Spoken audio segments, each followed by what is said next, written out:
Welcome to my V3 Ads channel. Hello friends, welcome to my channel. మన IV3 Ads. ఈరోజు మన వీడియోలో పామకా కక్షలో ఉన్న వ్యక్తి అశోక్ శ్రీనిధి మన IV3 Ads పైన కంపెనీపై కేసు వేసిన వ్యక్తి కోయంబత్తూరులో కమిషనర్ ఆఫీసు వద్ద వచ్చి మీడియా ముందు ఒక పేటీని ఇవ్వడం జరిగింది. అక్కడ ఇచ్చిన వివరాలు మనం ఈ వీడియోలో తెలుసుకుంటున్నాం ఫ్రెండ్స్. అశోక్ శ్రీనిధి ఏమంటూ ఉన్నాడంటే, 1 సంవత్సరం ముందు లాస్ట్ ఆగస్టున మేము 22,000 కోట్లు మోసం జరిగింది. 9,50,000 మంది ప్రజలు ఈ MyV3 Adsలో చేరి డబ్బును పోగొట్టుకున్నారు, మోసపోయినారు. అందుకు ఈఓడబ్ల్యూ వారు కూడా కోర్టులో నిరూపించారు. అయినా ఇంతవరకు MyV3 Ads యాప్ ఇంకా కొనసాగుతూనే ఉంది, యాడ్స్ వస్తూనే ఉన్నాయి. ఇందులో అందరూ డబ్బులు కడుతూనే ఉన్నారు, ప్రోడక్ట్స్ కొంటూనే ఉన్నారు, కంపెనీకి డబ్బులు వస్తూనే ఉన్నాయి, ఇంకా ప్రాఫిట్ సంపాదిస్తూనే ఉంది.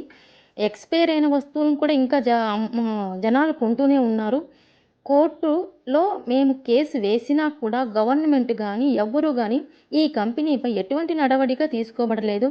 6 నెలలకు ముందు నన్ను చంపుతానని బెదిరింపులు వచ్చాయని మేము పోలీసులకు కంప్లైంట్ చేశాం. కానీ ఇంతవరకు దానికి ఆ కేసుకు ఎటువంటి నడవడిక తీసుకోబడలేదు.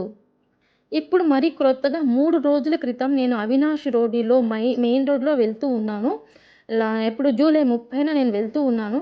ఒక 3 బండిలో వచ్చారు, నన్ను చుట్టుముట్టి ముందు సారీ చెప్పారు. ఆ తర్వాత ఎందుకో తెలియదు, ఆ తర్వాత నన్ను తరుముతూ వచ్చారు. ఇలా నన్ను చంపే ప్రయత్నం జరుగుతూ ఉందని నేను జూలై 30న కంప్లైంట్ చేశాను. కానీ ఇంతవరకు దానికి కూడా ఎటువంటి నడవడిక తీసుకోలేదు.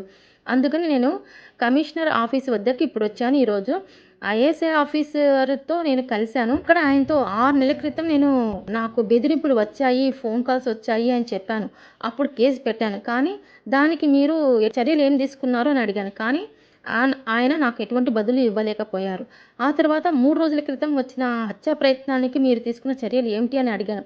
దానికి కూడా ఆయన ఎటువంటి బదులు ఇవ్వలేదు. ఈ విధంగా మీడియా ముందు ఆయన మొరపెట్టుకోవడం జరిగింది అశోక్ శ్రీనిధి. నాకు తన తల్లి గారికి భద్రతను చేకూర్చాలని కోరుకుంటూ ఉన్నారు.